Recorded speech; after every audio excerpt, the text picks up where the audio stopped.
Hello दोस्तों, आपका free MP study channel पर स्वागत है। इस वीडियो में मैं लेकर आ गया हूं कक्षा 11वीं का अर्धवार्षिक पेपर भूगोल विषय का। ठीक है, तो यह आपका रियल पेपर है, तो इसके लिए आप ज़रूर से पढ़ कर जाएँ।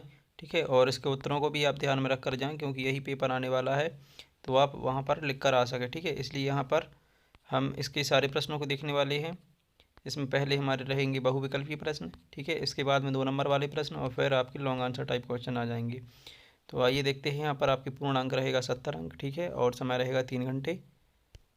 और यहाँ पर कुछ निर्देश दिए गए हैं, तो इनके लिए पढ़ लेंगे। इसके हिसाब से यार आपके लिए अपने उत्तर लिखने होते हैं।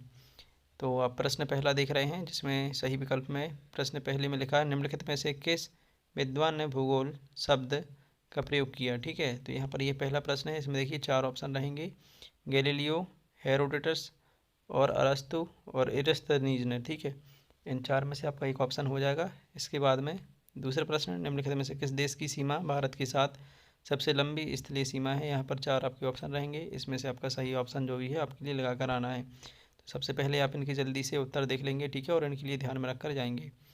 इसके बाद में है प्रश्न तीसरा, निम्नलिखित में से कौन भूगर्भ की जानकारी का प्रत्यक्ष साधन है। ठीक है, यहाँ पर ये बताना है आपके लिए।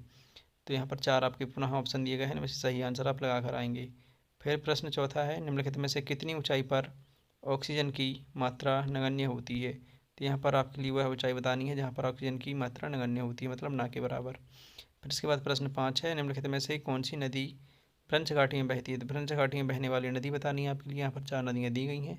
ठीक है, आगे बढ़ते हैं। प्रश्न यहाँ पर दूसरा आ जाता है, जिसमें आपके रिक्त स्थान पूछे गए हैं। तो रिक्त स्थान में पहले में आपके लिए पहला प्रश्न है कि पृथ्वी पर जीवन लगभग खालिस्तान वर्ष पहले आरंभ हुआ। तो यहाँ पर बताना है कितने वर्ष पहले प्रारंभ हुआ था। ठीक है, तो यहाँ पर ये पहला हो जाता है। इसके बाद में दूसरा प्रश्न है, विषय कालिक संश्लेषण करता है, मतलब खालिस्तान विषय कालिक संश्लेषण करता है। तो यहाँ पर खालिस्तान में भरना है जो भी शब्द आए। फिर इसके बाद पुनः तीसरा दिया है, खालिस्तान सेल प्राथमिक सेल है।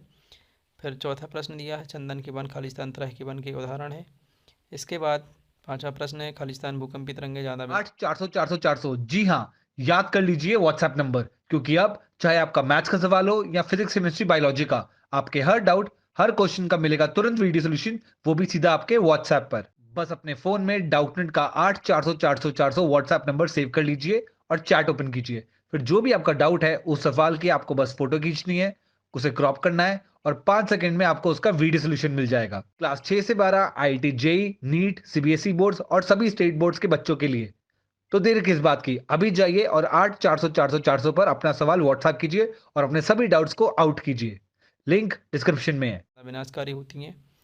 और आपका इसका आखिरी प्रश्न, नदी भारत की सबसे लंबी नदी है। ठीक है, तो खालिस्तान नदी तो ये हो जाएगी आपका। यहाँ पर आपके लिए उत्तर लिख देना है। ठीक है, इसके बाद में आपका प्रश्न तीसरा आता है, जिसमें सही जोड़ियाँ पूछी गई हैं।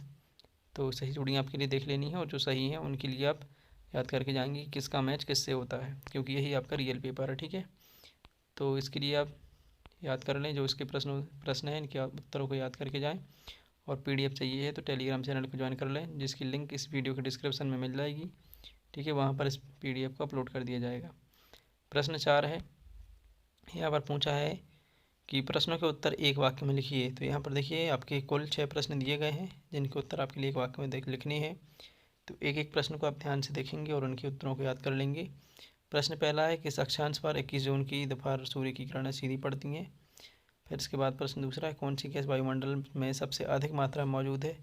तीसरा प्रश्न है, स्थल रूप विकास की किस अवस्था में अधोगमुख कटाव प्रमुख होता है। ठीक है, तो इसी प्रकार से यहाँ पर देखिए सभी प्रश्न दिए गए हैं, इनके लिए देख लेना है। अगले प्रश्न की ओर बढ़ते हुए देखते हैं कि यहाँ पर प्रश्न 5 में आपके सत्य पूछे गए हैं, जिसमें आपके पुनः 6 प्रश्न दिए गए हैं। प्रत्येक प्रश्न पर 1 अंक का आधारित है। ठीक है, तो यहाँ पर आप देख पा रहे होंगे, ये रहे आपके सभी जो वाक्य लिखे हुए हैं, इनके लिए बताना कि ये सही है, मतलब सत्य है या असत्य। तो पहला देखते हैं, मानव के लिए वायुमंडल का सबसे महत्वपूर्ण घटक जलवाष्प है। ये बताना है सत्य है या असत्य। फिर इसके बाद दूसरा है, 3 जनवरी को पृथ्वी सूर्य के सबसे निकट होती है। ठीक है, ये बताना है होती है नहीं। तो इसी प्रकार से ये देखिए आपके 6 प्रश्न लिखे हुए हैं, जिसमें लास्ट है, स्वर्ण और चांदी अधात्विक खनिज के उदाहरण है। तो ये सत्य असत्य बताने हैं, ये सत्य है या नहीं है। ठीक है, फिर आगे प्रश्न देखते हैं, प्रश्न क्रमांक 6, जो कि आपके यहाँ से 2 नंबर के प्रश्न स्टार्ट होते हैं, जिन्हें लघु उत्तरीय प्रश्न बोलते हैं। ठीक है, तो प्रश्न क्रमांक 6 में भारत की लंबी तटरेखा के क्या प्रभाव हैं, ये पूछा गया है। फिर इसके अथवा में पूछा गया है कि पश्चिम तटीय मैदान पर कोई डेल्टा क्यों नहीं है। ठीक है, इसके बाद प्रश्न 7 है, साइबेरिया के मैदान में वार्षिक तापांतर सर्वाधिक होता है, क्यों। फिर उसके अथवा में पूछा गया है, वायुमंडल से आप क्या समझते हैं। और प्रश्न 8 है, सेल से आप क्या समझते हैं। सेल के 3 वर्गों के नाम लिखिए। अथवा में पूछा है, भूगर्भिक तरंगें क्या हैं। प्रश्न 9 है, प्रायद्वीप भारत की कौन 4 प्रमुख नदियों के नाम है। ठीक है, या फिर अथवा में आप प्रश्न का उत्तर करके आएंगे, अपवाह द्रोणी किसे कहते हैं। ठीक है, तो किसी एक का आपके लिए उत्तर लिखना होता है, तो आप भी किसी एक का उत्तर ही तैयार करके जाएं, मतलब याद करके जाएं। ठीक है, क्योंकि ये जो प्रश्न है आपके रियल पेपर से ही लिए गए हैं, तो यहाँ पर इनके लिए आपको तैयार करके जाना है। इसके बाद प्रश्न 10 है, सामाजिक वानिकी से आपका क्या अभिप्राय है। ठीक है, इसके बाद है, वन्य जीव संरक्षण के 2 उपाय लिखिए। ठीक है, प्रश्न 11 है, भारत का अक्षांशीय एवं देशांतरीय विस्तार लिखिए। और उसके अथवा में दिया गया है, भारत में नदियों को आपस में जोड़ने के सामाजिक आर्थिक लाभ क्या हैं। तो इस प्रकार से देखिए, यहाँ पर आपके लिए इतना पेपर तो बता दिया गया है, जिससे आप आसानी से अच्छे नंबर ला सकते हैं, मतलब कि आप पास हो सकते हैं। ठीक है, तो इतने पेपर के लिए आपको तैयार करके जाना है। और अगर आप PDF डाउनलोड करना चाहते हैं तो टेलीग्राम चैनल की लिंक जो है डिस्क्रिप्शन में डली हुई है, वहाँ से जाकर आप चैनल को ज्वाइन कर सकते हैं और PDF को डाउनलोड कर सकते हैं। और साथ में चैनल पर नए हो तो चैनल को सब्सक्राइब कर लें, क्योंकि इस तरह की वीडियोज़ आपके लिए मिलती रहती हैं। Thank you.